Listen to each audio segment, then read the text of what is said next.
program Madaraja's Sadikin.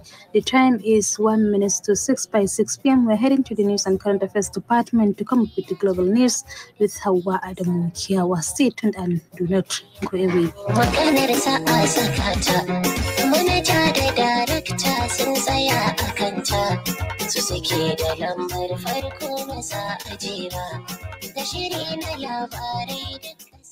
Freedom. Pop. Freedom.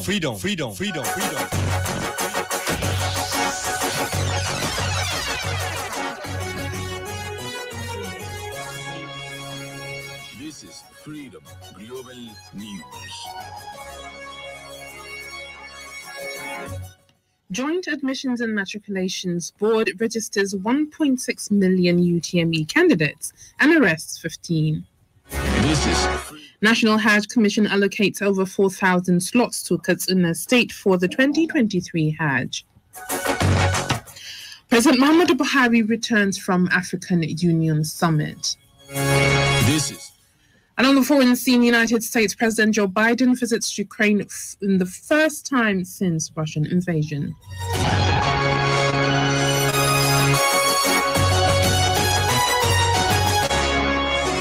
This is Freedom Global News. Good evening, you listen to Freedom Global News on 99.5 FM. I am Hauwa Adamu Kiyawa.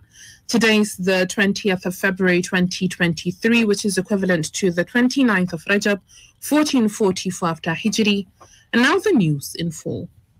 The Registrar of the Joint Admissions and Matriculation Board, JAM, Professor Shak Oloyede, said a total of 1.6 million candidates have registered to sit for the 2023 Unified Tertiary Matriculation Examination, UTME, as sale of the forms ends on Wednesday, February 22nd, 2023. Professor Oloyede, who disclosed this in Abuja today during a monitoring tour of the registration in Abuja, led by the Permanent Secretary, Federal Ministry of Education, Andrew David Adajo, said the board had apprehended about 15 people who go against conduct of the UTME registration processes. JAM commenced the sale of the 2023 UTME form on Saturday, 14th January 2023, and was expected to close on Tuesday, 14th February 2023. However, the board extended the registration exercise as a result of the lingering Naira crisis by 1 week, starting from Wednesday, February 15th, 2023. Earlier, Adejo explained that the extension was necessary to ensure all the candidates have time to register. He, however, said the turnout was very low because the first set of registration that ended on February 14th had virtually captured more than 98% of people. So the people that are being captured now are those that are left over. The National Hajj Commission of Nigeria, NACON, has allocated 4,913 slots to Katsina State for the 2023 Hajj. Executive Director of the Katsina State Pilgrims Welfare Board, Alhaji Suleiman Kuki, made the disclosure today at a news conference in Katsina. He said intending pilgrims would be required to deposit a minimum of 2.5 million naira, with the board pending the announcement of the final fare by NACON. He said by the receipt of the 95,000 Hajj seats approved for Nigeria by the Kingdom of Saudi Arabia, the National Hajj Commission of Nigeria allocated over 4,000 slots to Katsina State. He said Governor Aminu Masari, in line with the figure, approved the revised distribution to the 34 local government areas to effectively mobilize and facilitate continuous registration of intending pilgrims across the state. He said all those wishing to pay their deposits will use the window of opportunity to register on time, as priority will be accorded on a first-come, first-served basis. Nukuki also told newsmen that the board would soon begin pilgrims' education and enlightenment programs as at its various zones. On the sport and arena, Flying Eagles head coach Issa Lajan-Bosso is upbeat on the chances of his team at the ongoing 2023 Africa Under-20 Cup of Nations, despite the disappointing loss to Senegal. Mamasan Uba has details of this and other sports updates.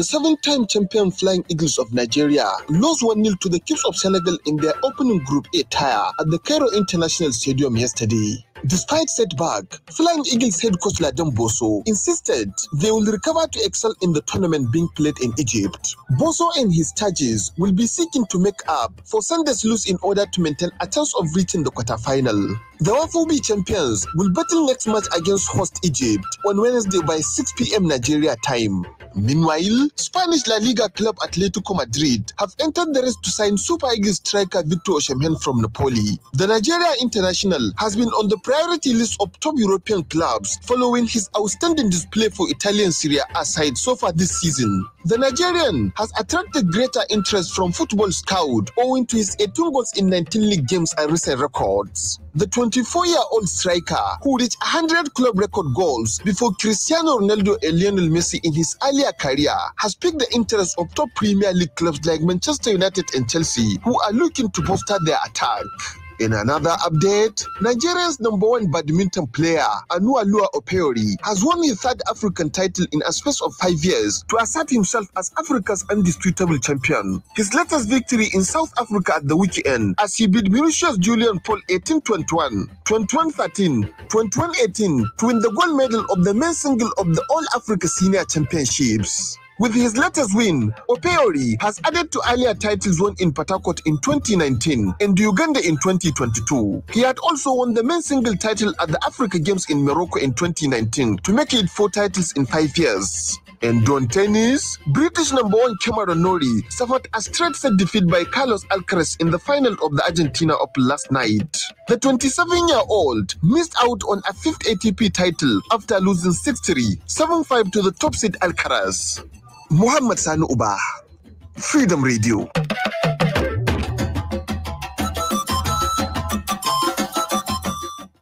The global news is coming to you from Freedom Radio 99.5 FM. You can send your comments, opinions, and watch us live on Freedom Radio Nigeria on Facebook.com. You can get the link to the page on our website, freedomradionig.com, or call us through this number 082444163.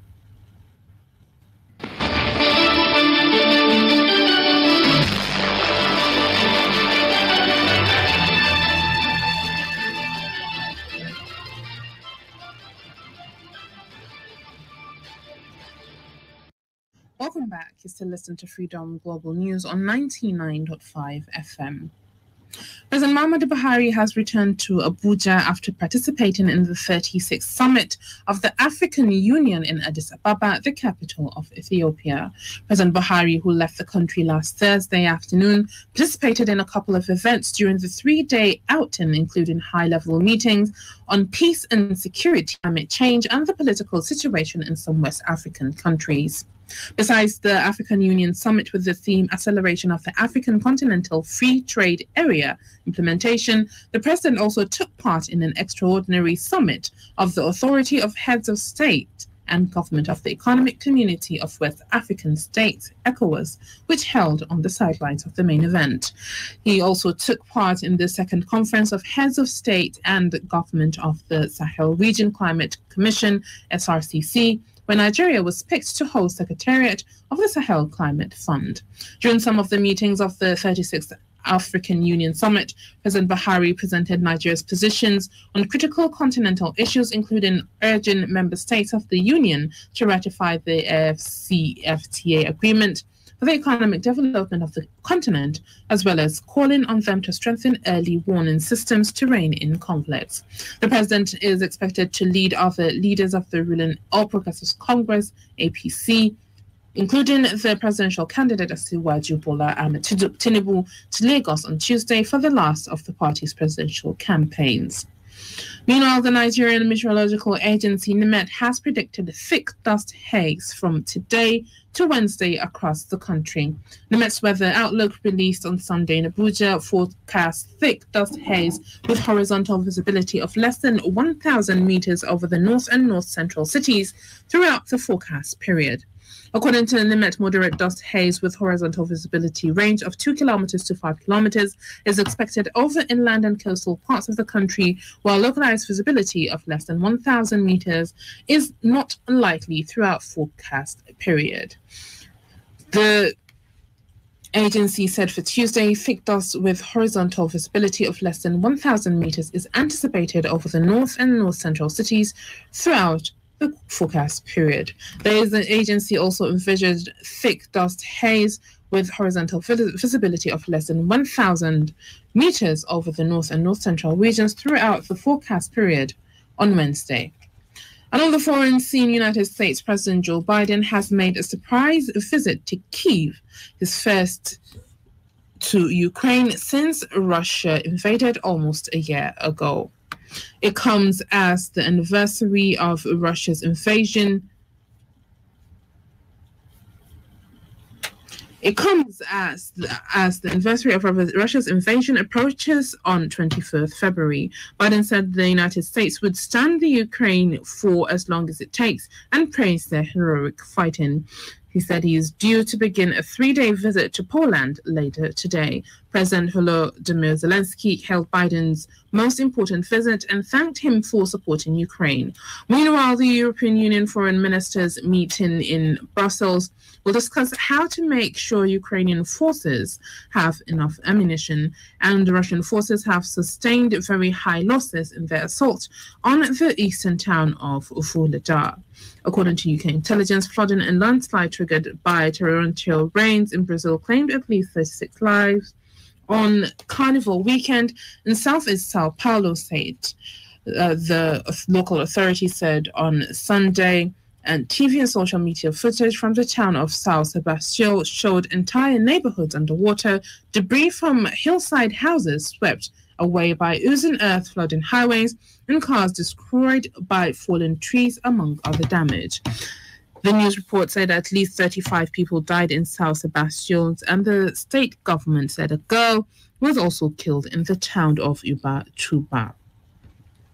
And with this, we've come to the end of today's global news. But before we go, highlights of the major stories.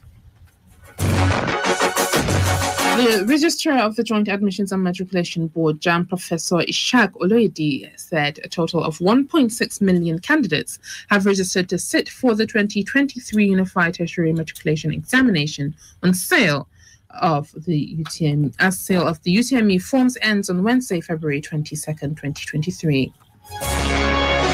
The National Hajj Commission of Nigeria has allocated 4,913 slots to Katsina State for the 2023 pilgrimage.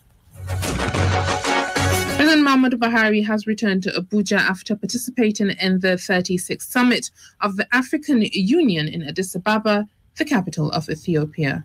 And on the foreign scene, United States President Joe Biden has made a surprise visit to Kyiv, his first to Ukraine since Russia invaded almost a year ago. On behalf of the entire production team, I am Hauwa Adamu Kiyawa. Have a wonderful evening. This is Freedom Global News.